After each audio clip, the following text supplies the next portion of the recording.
કોણ છે એ મહાસતી કે જેણે પોતાની સમાધિનું પ્રમાણ આપ્યું હોય અને રામદેવ પીર પહેલા સમાધિ લઈ ભક્તિનું પ્રમાણ આપ્યું હોય એ છે મહાધર્મની પરમ ઉપાસક અને રામદેવ પીરની પરમ ભક્ત મહાસતી ડાલીબાઈ. રાજસ્થાનની મરુભૂમિ મારવાડ એની પાવન ધરતી ઈ પોકરણગઢની માલિપા મેઘવાડ શાયર જેપાર અને માતા મગનીબાઈની કુખે વિક્રમ સંવંત 1469 શ્રાવણ સુદ 14 ના શુભ દિવસે આ ડાલીબાઈનો જન્મ થયો. એમ કહેવાય કે એ લોકો રાજની ગાયો ચારવાનું કામ કરે છે. એ જ્યારે જંગલની માલિપા ગાયો ચરાવી રહ્યા છે એ ટાણે આ ડાલીબાઈનો જન્મ થયો છે. ન્યા એક ઝાડની ડાળી પર કપડાનું પારણું બાંધી એને હિંચોડી, તેથી એનું નામ ડાલી રાખ્યું છે. ડાલીબાઈ બાળપણથી ભક્તિના રંગે રંગાઈ છે. વળી મા બાપ તરફથી સારા સંસ્કારો અને ભક્તિ એને વારસામાં મળી છે. એની 10 વર્ષની ઉંમર થઈ ન્યા એના મા બાપનું અવસાન થયું એટલે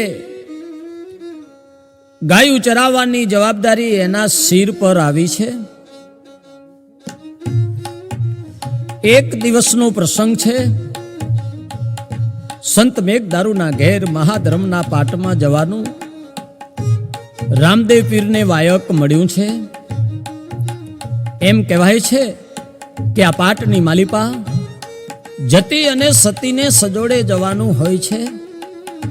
એટલે રામદેવ પીરે રાણી નેતરદીને જોડે આવવા માટે કહ્યું છે. ત્યારે હું રાજાની કુંવરી છું, હું પાટની માલિપા નહીં આવું એવું રાણી નેતરદેએ બહાનું કાઢ્યું છે. રામદેવ પીર મૂંઝાઈ ગયા. હવે હું કોને જોડે લઈ જાઉં એવો ઈ જ્યાં વિચાર કરે છે ન્યા તો એમને એક અદ્ભુત પ્રસંગ યાદ આવ્યો. ઈ કેવો પ્રસંગ? ઈ ડાલીબાઈ વગડાની માલિપા ગાયો ચરાવી રહી છે. ઈ વખતે રામદેવ પીર લીલુડા ઘોડાને માથે ત્યાં આવ્યા છે અને ડાલીબાઈને કહ્યું, હે ડાલી, મને ખૂબ જ ભૂખ અને તરસ લાગી છે, માટે આ વાસળીને દોઈને મને દૂધ આપ. ત્યારે ડાલીબાઈએ કહ્યું કે હે બાબા, ઈ વાસળી તો હજી ઘણી નાની છે, ઈ દૂધ દોવા ન દીએ બાપજી. એટલે રામદેવ પીરે કહ્યું, ડાલી, મારે તો ઈ જ વાસરડીનું દૂધ પીવું છે, મારો તને આદેશ છે, માટે ઈ જ વાસરડીને દોઈને મને દૂધ આપ. ભલે બાપજી, જેવો તમારો આદેશ. ઈ રામદેવ પીરનો આદેશ શિરોમાન્ય રાખ્યો છે. જ્યાં ડાલીબાઈ ઈ વાસળીને દોઈએ છે તો ઈ નાનકડી વાસળીએ દૂધ આપ્યું. ઈ ભક્તિનું પ્રમાણ છે ભાઈ. ભક્તિ કરો પાતાળ में प्रगट भय आकाश, ઈ દાબી દુબી ન રહે કસ્તુરી કી વાસ. આ પ્રસંગ રામદેવ પીરને યાદ આવ્યો એટલે પીરે નક્કી કર્યું કે ડાલીબાઈ ભક્તિની માલિપા ભરપૂર છે, વળી મહાધર્મની પરમ ઉપાસક અને મારી પરમ ભક્ત છે.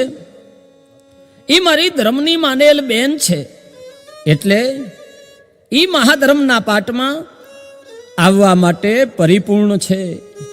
તેથી ડાલીબાઈને જ મારી જોડે લઈ જાઉં એ જ ઉત્તમ રહેશે એવું નક્કી કરી ડાલીબાઈને કહ્યું, ડાલી, તારે મારી ભેળા હાલવાનું છે.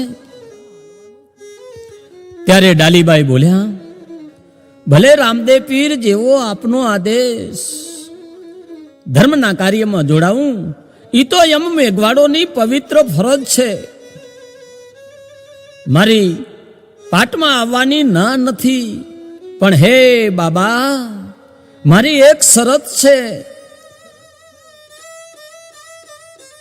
મારી સાથે એક વચનથી બંધાવ કે જ્યારે તમે સમાધિ લ્યો તેદી આ ડાલીને યાદ કરજો અને મને તેદી સ્વર્ગમાં હારે લેતા જાજો.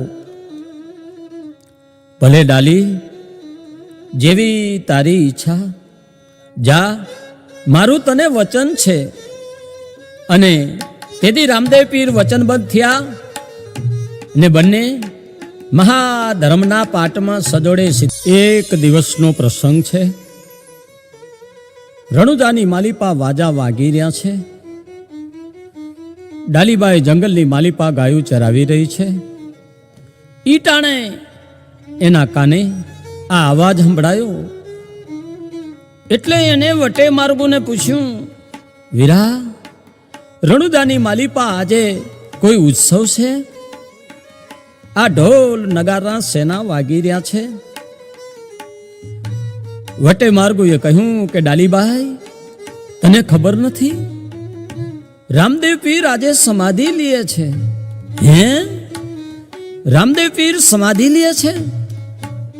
એ વાતની જેવી એને જાણ થઈ કે એને દળદળતી દોટ મૂકી એ રામા સરોવરની પાળ, જ્યાં જતી સતી સાધુ સંતો મહંતો ઓલિયા પીર ફકીરોની વચ્ચે રામદેવ પીર ઉભા છે અને બીજી બાજુ સમાધિ ગડાઈ રહી છે.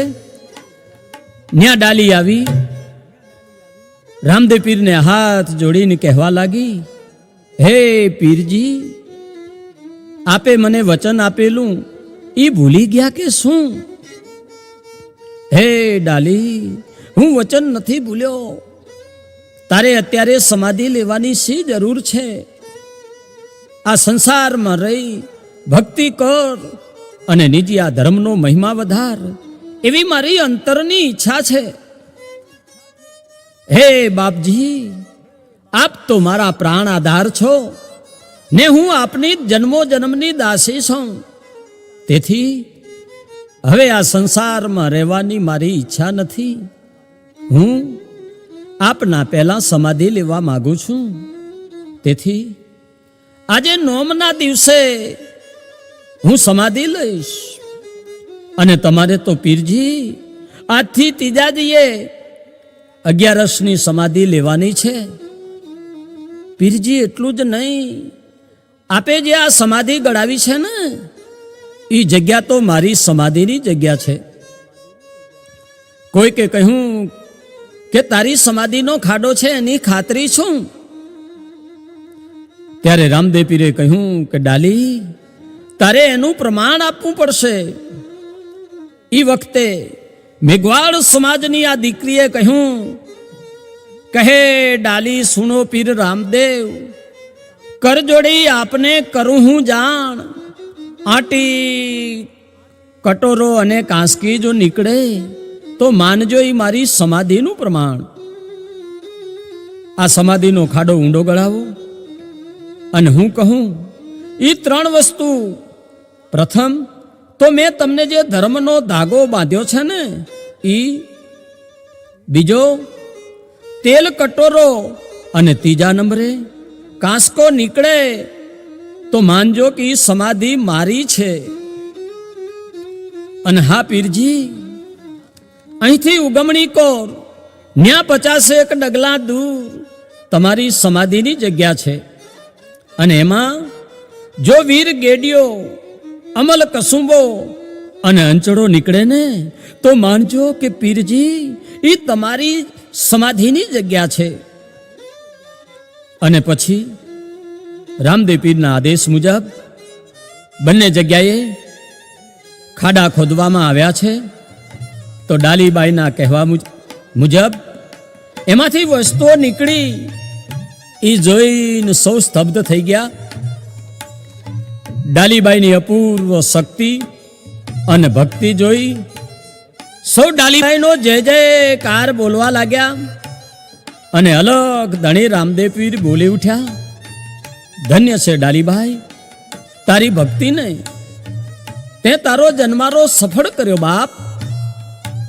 જા મારું તને વચન છે, મારી પૂજાની હારે લોકો તારી પણ પૂજા કરશે. વળી શ્રદ્ધાપૂર્વક જે કોઈ તારું સ્મરણ કરશે એની મનોકામના પણ પૂર્ણ થશે.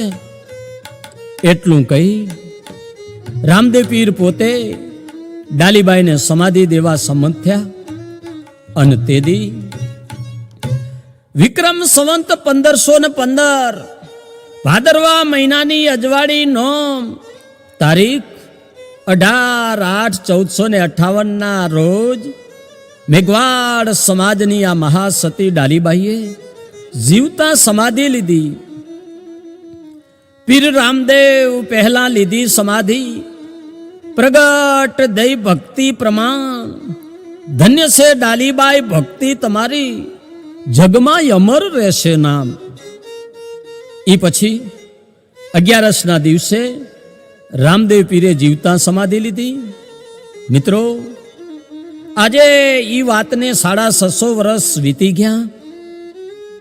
એ વચન પ્રમાણે ડાલીબાઈની સમાધિને માથે નોમના દિવસે પહેલા ધજા ચડે છે અને શ્રદ્ધાળુ નતમસ્તકે એમને નમન કરે છે. જ્યાં જ્યાં રામદેવ પીરના મંદિરો છે ત્યાં ત્યાં એ મંદિરોની માલિપા રામદેવ પીરની હારે ડાલીબાઈની મૂર્તિ જરૂર જોવા મળે છે. ઈ છે સાચી ભક્તિનું પ્રમાણ. ઈ છે સાચી ભક્તિનું પ્રમાણ. જય હો મહાસતી ડાલીબાઈ, તમારી જય હો.